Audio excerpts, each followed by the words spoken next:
You're listening to an Airwave Media Podcast.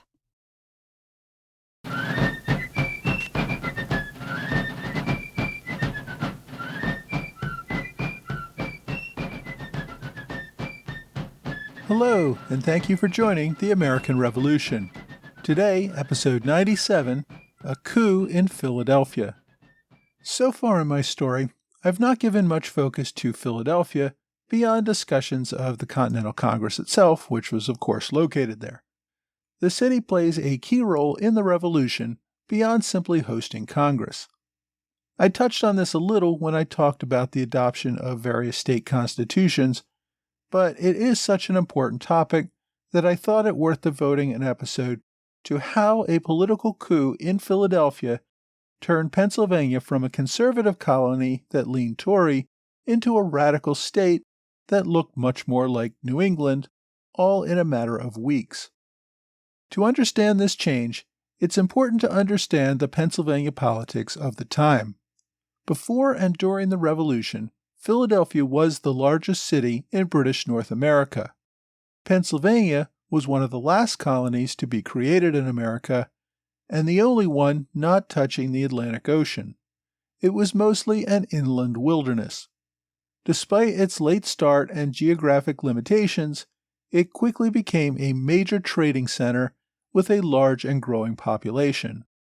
William Penn, of course, founded Pennsylvania when King Charles II gave him land in settlement of a debt that he owed to Penn's father, Admiral William Penn. As an aside, Pennsylvania is actually named after the father, Admiral Penn, not his son, the founder. The colony populated rapidly due to the availability of cheap land and Penn's promise of religious freedom. Penn advertised heavily in the German states and got a large German-speaking population to settle there. Penn was a Quaker and wanted to create a colony that would provide a haven for the Society of Friends. By the 1760s, Quakers had become a minority in the colony.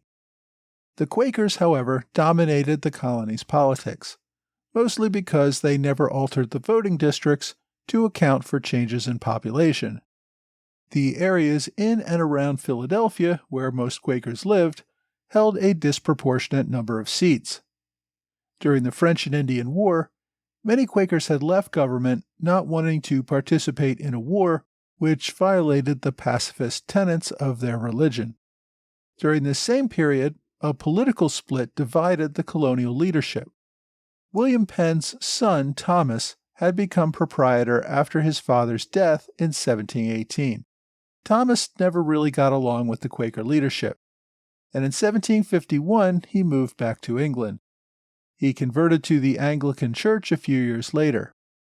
In 1756, in an attempt to oust Quakers who still dominated the colony's politics, Penn petitioned Parliament to require an oath of loyalty for members of all colonial assemblies. Since Quakers could not take oaths, they would be unable to serve. Although this attempt failed, it widened the political schism between the Penn family and the Quaker leadership. The Quakers, supported by others such as Benjamin Franklin and Joseph Galloway, started pushing for an end to rule by the Penn family and to get a royal charter. This is what happened to the only other proprietary colony, North Carolina. The king dissolved the charter and took direct control of the colony, appointing a royal governor. Many leaders from underrepresented areas opposed this move and wanted to keep the proprietors in charge. John Dickinson was a notable member of this faction. That whole fight over the charter dominated politics from the late 50s and early 1760s. It was only when hostility towards Parliament's attempts to tax the colonies that the push for the royal colony faded and the issue of parliamentary taxation took front seat. Once it did, coalitions began to realign. Quaker leaders could not condone revolution against the king.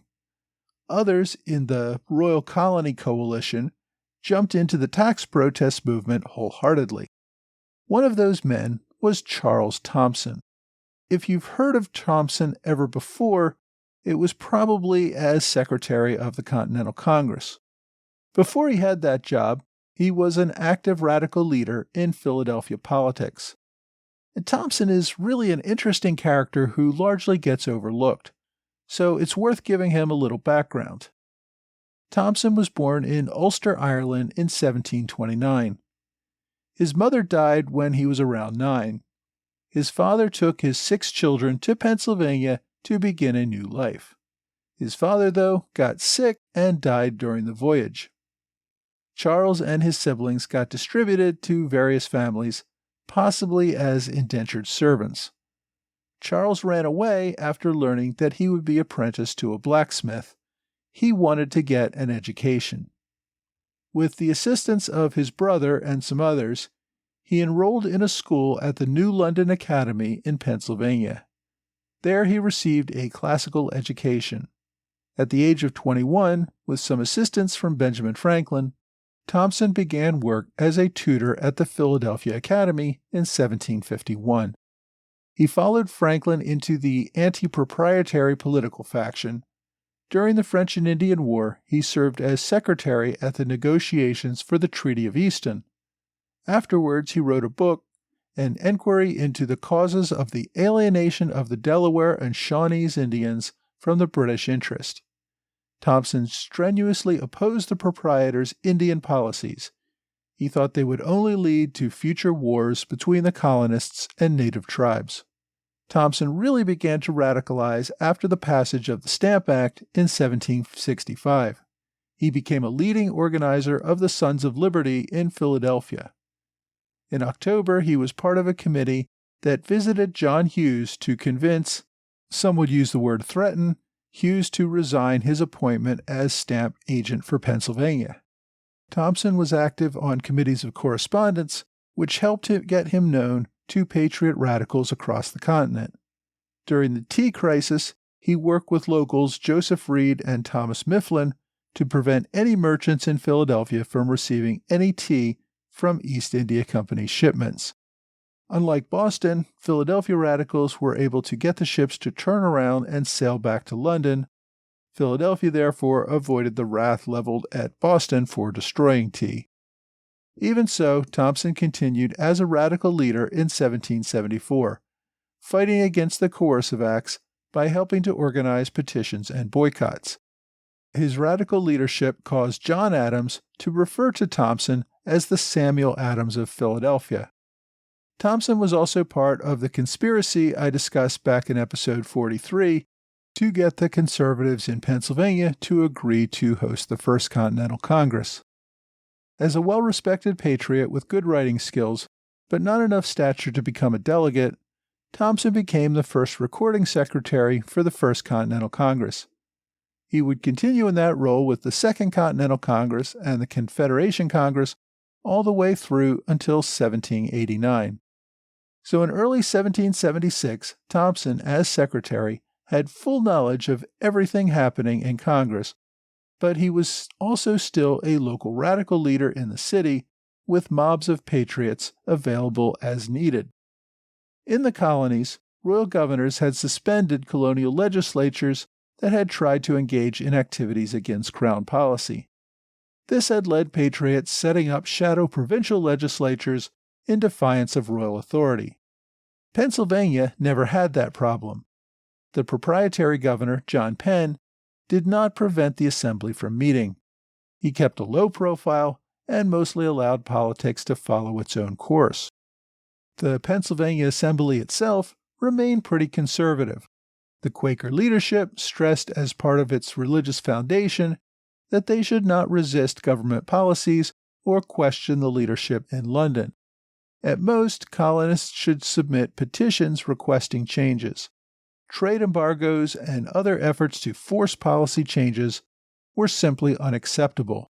The notion of taking up arms against British soldiers was completely out of the question. Over the early 1770s, though, Quakers found themselves in an increasingly untenable situation. If they did not support trade embargoes and other patriot efforts to protect colonial rights, they were seen as traitors to the colony. As a result, many Quakers simply withdrew from politics, they did not run for re-election, and did not speak out in newspapers or public meetings. other conservatives took their place. Some were former Quakers, some were Anglicans who were also traditionally loyal to the king and who were still willing to speak out. Many replacements, though, were also willing to back the Patriots. As this change in leadership took place, the split between proprietary and royal factions in the colony also faded away. Men who were on opposite sides of that fight found themselves working together. For example, Joseph Galloway, who had favored a royal charter along with men like Benjamin Franklin and Charles Thomson, now found himself increasingly at odds with his former allies as he found himself more closely allied with the Tories. John Dickinson, who had been a supporter of a proprietary government and a political opponent of Franklin and Thomson, now found himself increasingly allied with his former opponents as they embraced the Patriot movement. Now, all legislators, of course, were elected politicians. Those who wanted to continue in their seats had to reflect the will of the voters. To push the assembly in the right direction, Philadelphia radicals formed local, unelected groups to lobby the legislature for changes. Many radical elements lived outside Philadelphia in the more rural areas to the north and west. Within the city, one of the most radical groups was the city's mechanics. These were skilled artisans and workmen that made up much of the city's workforce.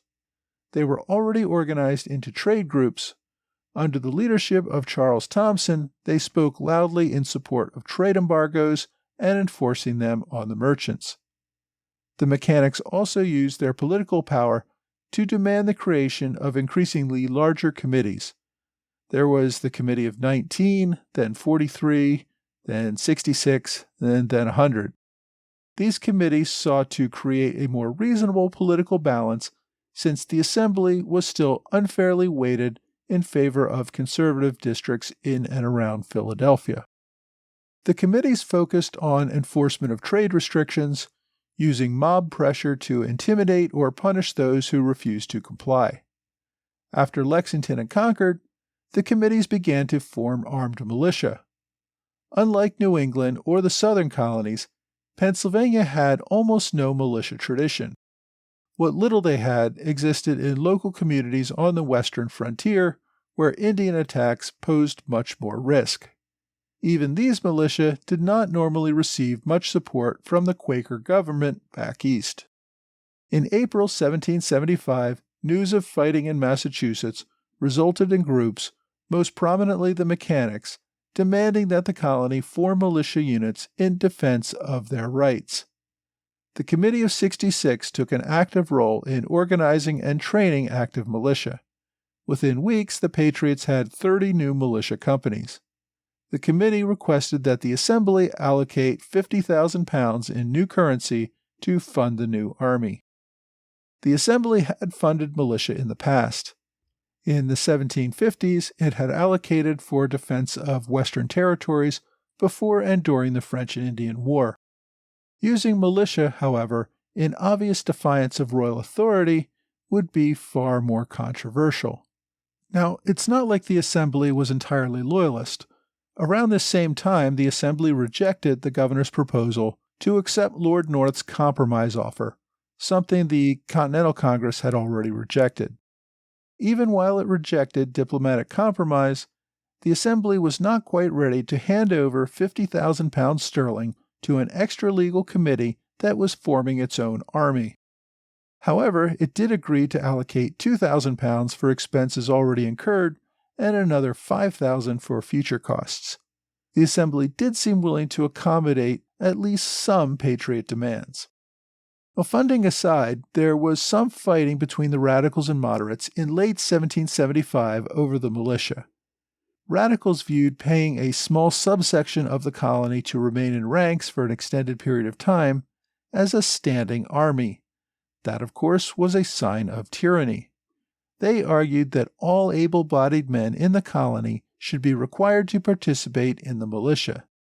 This, of course, was a real problem for Quakers and other pacifist groups with religious objections. It was the subject of heated debates for many months. The Assembly refused to act on radical demands, and the militia remained a body of paid volunteers. But the debate over militia paled in comparison to the debate that began at the end of 1775. As you will recall, back in episode 81, this was about the time Thomas Paine published Common Sense.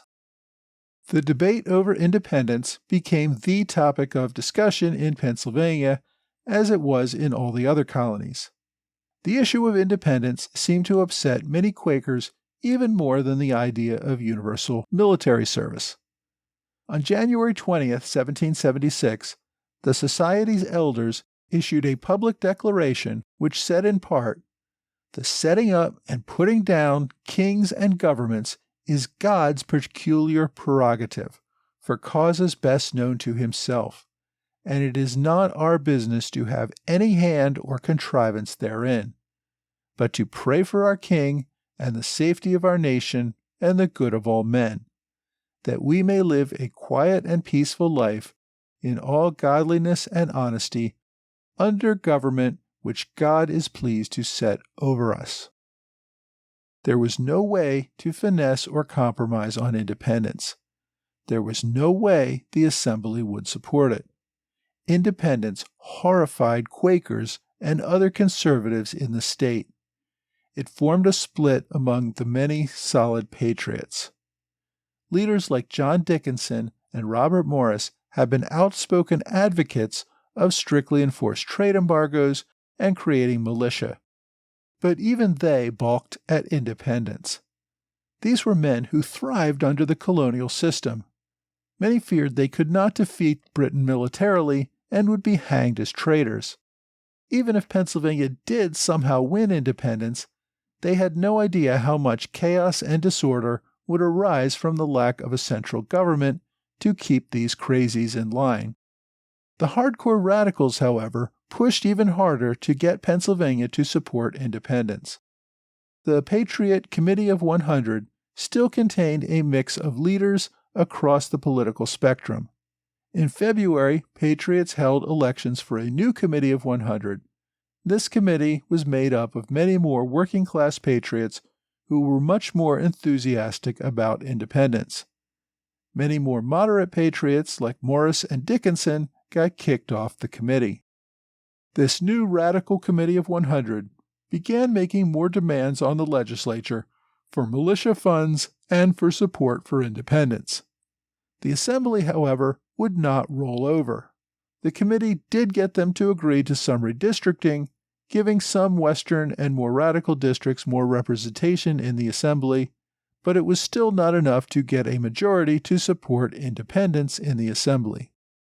The colony held Assembly elections in May to fill the new seats. Radicals seeking independence fought a bitter contest for more radical representatives, but most of their candidates lost. This was a combination of a strong turnout by Quakers to oppose radical candidates, combined with the fact that many radicals had joined militia units and had gone to New York City to help with the defense there. There were no absentee ballots at this time. Most historians seem to think that the population was pretty evenly split. Even though the elections favored the moderates, in the days following the elections, a couple of events turned the momentum in favor of the radicals.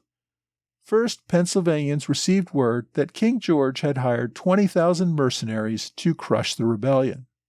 Use of foreign mercenaries greatly outraged the colonists. If the king would use outsiders, many colonists dropped reservations about declaring independence and bringing France on their side. Secondly, around this same time, the British warships Roebuck and Liverpool sailed up the Delaware River and engaged in a firefight with colonial gunships, something I discussed a couple of weeks ago. Although these ships were turned away, it brought home the reality that war was coming to Pennsylvania.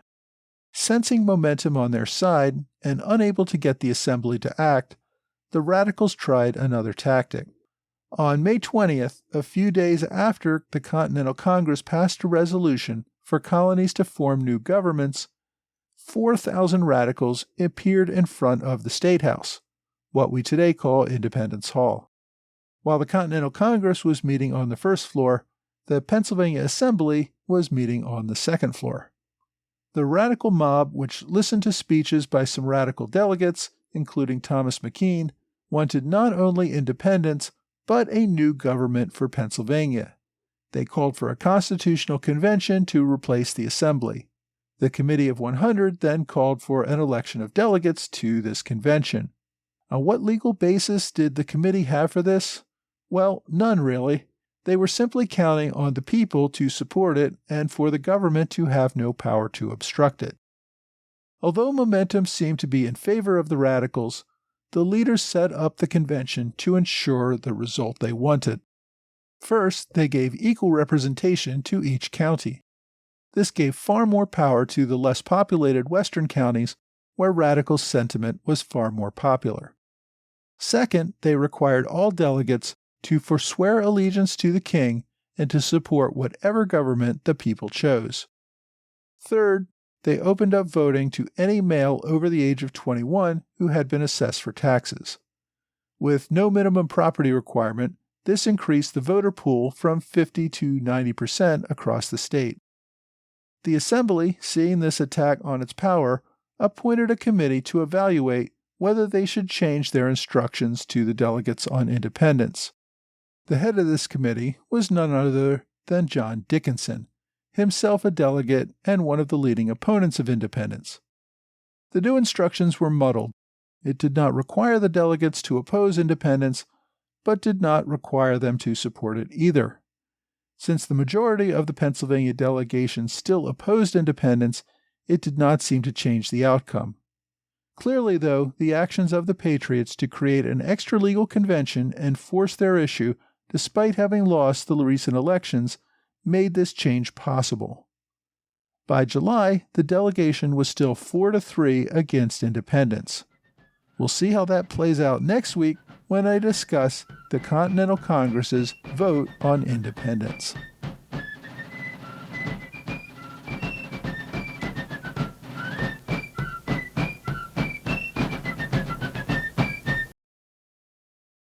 Hi, welcome back to another American Revolution podcast book recommendation. This week, I had the opportunity to attend a live presentation about Fort Billingsport, one of the defensive forts that the Patriots built along the Delaware River to help defend Philadelphia. One of the presenters there was Dave Salvatore, a Robert Morris Circle supporter on Patreon for this podcast. Dave is a Revolutionary War enthusiast who also produces the daily podcast, Today in American Revolution History. It's a short 5-minute podcast each day, covering some anniversary of the era. If you haven't checked it out already, you should. His podcast is available on iTunes and other sites, and you can visit his website at AmericanRevolutionToday.com. Also, for my online recommendation this week, I want to recommend archive.org. If you've read my blog, almost every free ebook I recommend comes from archive.org. The site contains millions of public domain books and other works that are extremely helpful to researching the Revolution. It contains many primary documents as well. In some cases, newer books still under copyright are also available for free temporary use as well. You can read the documents online, download them in a variety of formats, including plain text and PDF. You can also download them to your Kindle. The site is run by a nonprofit group. It's a great resource, which makes my research for this podcast so much easier. If I'm ever looking for an old out-of-print book, which is probably almost a daily occurrence for me, archive.org is usually my first stop. So this week's episode looked at the overthrow of the Pennsylvania government.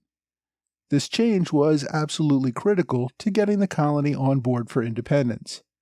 There were obviously quite a few radical leaders who worked to make this happen, but I focused on Charles Thompson, mostly because he was in the unique position of working well equally with the elite Patriot leaders as well as the working class groups that formed the necessary street mobs to put the pressure on government. Thompson's insights on the formation of the country could have made him one of the best sources of information for historians. During the whole time he sat in the Congresses, Thompson wrote an insider's view of the politics that went on through this whole period. He recorded all the deals and maneuvers that delegates used to get everything done. After he retired, he burned the only copy. He decided he did not want to destroy the heroic myths that had grown around the Founding Fathers and spoil all that by publishing all the dirty details. So this historic treasure trove got tossed in the fireplace, lost forever to history. So sadly, therefore, we do not have that as a resource, and Thompson lost his chance to become one of the most important primary sources for the founding of the United States.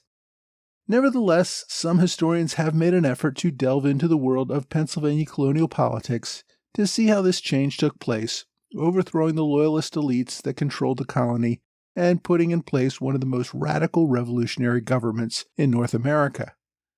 The book I found most useful for this is The Revolution is Now Begun, The Radical Committees of Philadelphia, 1765 to 1776, by Richard Allen Ryerson.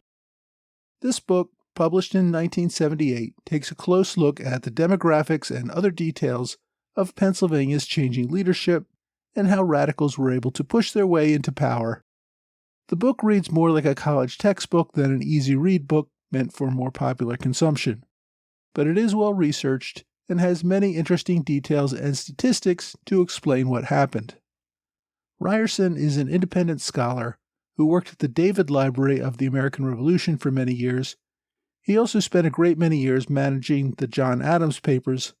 He has a more recent book on John Adams as well.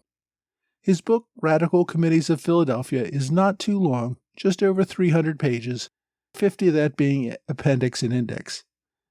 It is rather dense with lots of charts and statistics. It is probably better for research than for casual reading. But if you want to learn more about Pennsylvania politics leading up to independence, this is a great resource. Well, that's all for this week. I hope you will join me again next week for another American Revolution podcast.